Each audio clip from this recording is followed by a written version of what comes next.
ফের চিতাবাঘের আতঙ্ক মাথাভাঙ্গায়। এবার মাথাভাঙ্গা ১ নং ব্লকের শিকারপুর গ্রাম পঞ্চায়েত এলাকায় জানা গেছে এদিন গণেশ বর্মন নামে এক ব্যক্তি জঙ্গলের কাছে গরু আনতে গিয়েছিলেন। স্থানীয়দের দাবি যে সেই সময় চিতাবাঘ আক্রমণ করে ওই ব্যক্তিকে এবং এর ফলে মাথা এবং চোখে তিনি আঘাত পান।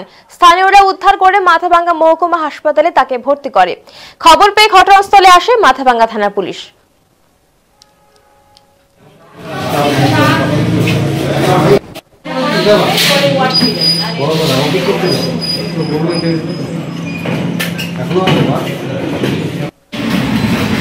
গরু আনতে গেছিল তো, গরু আনার সময় মানে জঙ্গল ছিল যে ওইখানে অ্যাটাক করছিল বাঘ।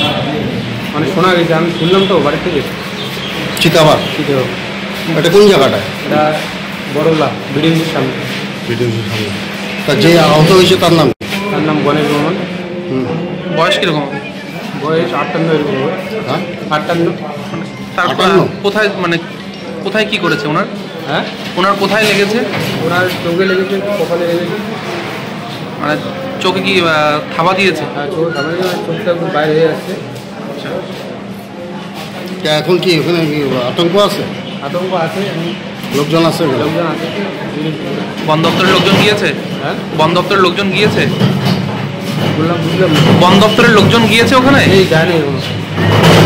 না আপনারা খবর দিয়েছেন? খবর দেয়নি এখনো। তোমার নাম কি? সঞ্জিত বর্মন। রঞ্জিত বর্মন। সঞ্জিত। কি হয় তোমার? আমার টাকা হয়।